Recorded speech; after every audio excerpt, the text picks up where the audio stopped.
Good morning दोस्तों। बहुत बहुत स्वागत है आप लोगों का सिंपल एजुकेशन में। दोस्तों, आज की इस वीडियो में हम लोग बात करेंगे कक्षा 11 और 12 में इंग्लिश ग्रामर के अंतर्गत पूछे जाने वाले स्पीच के बारे में। दोस्तों, ये स्पीच मुख्य रूप से 11वीं क्लास की इंग्लिश की ग्रामर पोर्शन में पूछा जाता है, लेकिन कभी कभी ऐसा भी होता है कि 12वीं कक्षा की बोर्ड की परीक्षा में भी यह प्रश्न पूछ लिया जाता है। तो दोस्तों, वीडियो बहुत ज़्यादा इम्पोर्टेंट है, इसीलिए मैं आपसे अनुरोध करता हूं कि आप इस वीडियो को शुरू से लेकर अंत तक देखें। और यदि वीडियो अच्छी लगे तो वीडियो को लाइक और चैनल को सब्सक्राइब करना बिल्कुल ना भूलें। दोस्तों, सबसे पहले सवाल आता है कि स्पीच है क्या। दोस्तों, स्पीच का मतलब होता है विचार, भाषण, अभिव्यक्ति। लेकिन ये वो भाषण नहीं है जो अक्सर नेता अपने रैलियों में देते हैं। स्पीच का सीधा सा मतलब होता है कि हम एज ए स्टूडेंट किसी विद्यालय या स्कूल की मॉर्निंग असेंबली में अपने विचार अभिव्यक्त करने वाले हैं। आमतौर पर पब्लिक स्कूल्स में ये हम प्रथा देख सकते हैं। आजकल कुछ गवर्नमेंट स्कूल्स में भी इसको अपनाया जा रहा है। इस सिस्टम के अंतर्गत ये होता है कि किसी स्टूडेंट को कोई टॉपिक दिया जाता है और मॉर्निंग असेंबली में स्टेज से उसे पूरे स्कूल को एड्रेस करना होता है। मतलब ये है कि स्टूडेंट को जो टॉपिक दिया जाता है उसके ऊपर उसे अपने विचार, अपने आइडियाज़ एक्सप्रेस करने होते हैं और पूरी असेंबली, मॉर्निंग असेंबली को अपने विचारों से अवगत कराना होता है। इसका जो मकसद है वो ये होता है कि जो स्टूडेंट है उनमें एक्सप्रेस करने की क्षमता विकसित हो। अक्सर ये होता है कि स्टूडेंट पढ़ लिख तो लेते हैं, परंतु अगर उनको बोलने के लिए कहा जाता है किसी बड़ी सभा में तो वो बोल नहीं पाते हैं। इसीलिए वर्तमान समय में कुछ स्कूलों ने इस प्रणाली को अपनाया है जिसमें स्टूडेंट्स को ये मौका दिया जाता है कि वो मॉर्निंग असेंबली में किसी भी टॉपिक पर अपने विचारों को अभिव्यक्त करें, ताकि उनमें बोलने की क्षमता विकसित हो और वो अपने विचारों को एक बड़ी सभा के सामने रख सके। तो दोस्तों, चलिए अब एक क्वेश्चन के माध्यम से हम समझते हैं कि इंग्लिश ग्रामर में हम स्पीच को कैसे लिख सकते हैं। दोस्तों, ये क्वेश्चन 22 मार्च को 22 मार्च को जो दिल्ली में इंग्लिश का पेपर हुआ था 11th क्लास का, उसका क्वेश्चन है। इस क्वेश्चन को हम देखते हैं क्योंकि इसमें स्पीच लिखने के लिए कहा गया है स्टूडेंट्स को, और उसके बाद हम समझेंगे कि इस क्वेश्चन पर हम स्पीच कैसे तैयार कर सकते हैं। यू आर परी और Parikshit and you have to address your school assembly on the basis of the inputs given below. Write a speech on this topic. Work your way to health in about 120 to 150 words. Health is wealth. Regular exercise, yoga and meditation, nourishing food, stress-free life, healthy and hygiene, conscious, good health. तो दोस्तों, ये question है जिसके ऊपर हमें speech तैयार करना है। दोस्तों, स्पीच के बारे में ये जानना महत्वपूर्ण है कि स्पीच दरअसल बोलने के लिए होता है, और जब हम किसी सभा में, असेंबली में अपने विचारों को एक्सप्रेस करने वाले होते हैं तब स्पीच तैयार की जाती है। लेकिन ये बोलने लिखने से ज़्यादा बोलना अपने आप में महत्वपूर्ण रखता है इस स्पीच के अंतर्गत, क्योंकि एक असेंबली को हमें एड्रेस करना होता है। इसलिए अगर हम इसको तैयार करके ले जाएं अपनी स्पीच को, तो बोलना बहुत आसान हो जाता है। चलिए दोस्तों, अब हम शुरू करते हैं कि स्पीच को हम तैयार कर कैसे सकते हैं। तो सबसे पहले टॉप पर मिडिल में हमें स्पीच लिखना चाहिए और उसके नीचे वो टॉपिक जो हमें क्वेश्चन में गिवन है। Work your way to health. अब इसके बाद हमें अपना मटेरियल लिखना है जो हमें असेंबली को एड्रेस करना है। Good morning principal, vice principal, all teachers and all my dear friends. मतलब प्रिंसिपल, वाइस प्रिंसिपल और मेरे टीचर और मेरे सभी प्यारे दोस्तों। आई एम परीक्षित और परी, a student of 11th A। मैं परी हूँ, यदि लड़की हैं आप तो आपको परी लिखना है, और यदि आप लड़के हैं तो आपको परीक्षित लिखना है। ए स्टूडेंट ऑफ 11th है, 11वीं ए क्लास का मैं विद्यार्थी हूँ। Today I am going to express my thoughts on the topic work your way to health. आज मैं अपने विचार, जो टॉपिक है work your way to health, इस पर अभिव्यक्त करने जा रहा हूँ या जा रही हूँ।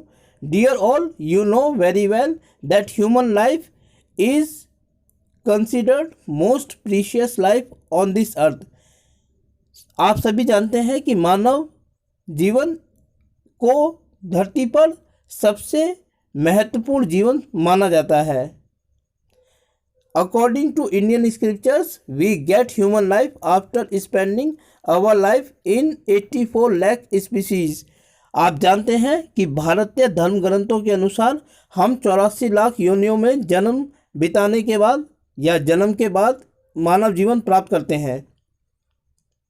सो we should be thankful of God for such a wonderful human life. इसलिए हमें भगवान का धन्यवाद देना चाहिए इस खूबसूरत जीवन के लिए। And we should also respect our life, और हमें साथ ही अपने जीवन का सम्मान भी करना चाहिए। Dear all, in our human life health is the biggest wealth. आप सभी प्रिय, हमारे जिंदगी में जो सबसे बड़ा धन है वो हमारा स्वास्थ्य है।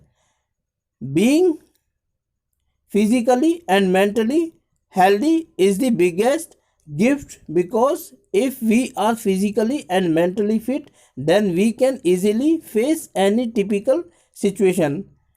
हमारे मानसिक और शारीरिक रूप से स्वस्थ रहना सबसे बड़ा तोहफा है, इसीलिए हमारे लिए यह आवश्यक है, क्योंकि यदि हम शारीरिक और मानसिक रूप से स्वस्थ हैं तो हम किसी भी टिपिकल सिचुएशन का सामना कर सकते हैं। इन आवर लाइफ, अपनी ज़िंदगी में both physical and mental fitnesses are equally important, because it is believed that a healthy mind stage in a healthy body. मानसिक और शारीरिक दोनों ही दृष्टियों से स्वस्थ रहना बहुत आवश्यक है, क्योंकि ऐसा माना जाता है कि एक स्वस्थ शरीर में ही स्वस्थ मस्तिष्क का आवास होता है। So we should keep our self healthy. इसलिए हमें अपने आप को स्वस्थ बनाए रखना चाहिए। Now question comes that how can we keep our self fit and healthy.